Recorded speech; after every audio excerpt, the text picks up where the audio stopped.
In this video, I would like to show you the beauty of logical operator in making a program in computer. So when we say logical operator, there are two um, argument or two logical operator. We have OR and AND. Now in OR, so assuming that this is the first argument, second argument, and the result. So if the first argument is true, second is true, then the result is true using the OR. If the first is false and the second is true, then the result is true. If the first is true and the second is false, then the result is true. If all of the argument is false, then the result is false. Now, if we are going to apply this, I have here a small program. This is a what we call a basic program, a very old kind of program. So don't mind of the program itself. Just look on the beauty of the logical operator. So this is the place where I'm gonna explain the logical operator. You notice we have here the if then else statement. So if this is the if, which means condition.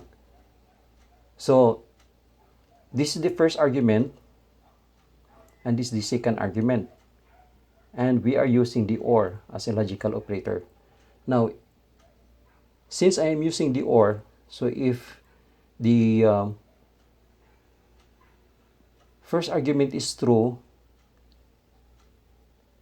then the second argument also is true, then the result is true. That means if I'm going to run this program, so the computer will ask for an age. So if I will put here 18, so the first argument is true, okay? And since 18 is not less than 18, it's equals to 18, so this is gonna be false. It's gonna be false. But the result is true because I'm using the OR, okay? Or even if I'm going to use less than 18, like for example 15, still the argument is true because the first argument could be false because 15 is not equal to 18, could be false, but the second one is true because 15 is less than 18. So the result is the computer will print young. That's it, okay? Now how about if the argument is both false? Like for example, if the computer will ask for an age, then I will write here, let's say for example 20. So the first argument is false, the second argument is false, so it's here false, then the result is false. So the computer will print old because it says here in the program if then else. So if the result is true, then young, but if the result is false, then the computer will display old. Okay, now using the AND is opposite to OR. Now I can only get the true result if the first and second argument is true. So in this case, I cannot get a true result using the AND as logical operator. Why? Because if the first argument is false, then the second argument is true, then the result is false.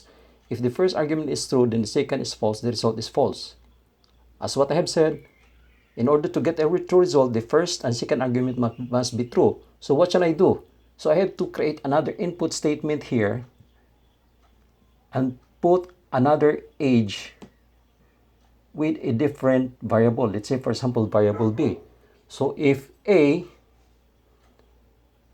is equal to 18, then B, so this is gonna be a B, okay? If B is equals to, let's say for example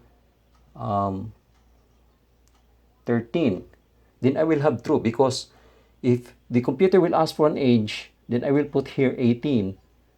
Then again the computer will ask for another age since I have two input statement, so age again, then I will write here 13. So the first argument and the second argument becomes true. So the result is true. Then I will have the result of Yang. Okay? So that's for today. Even if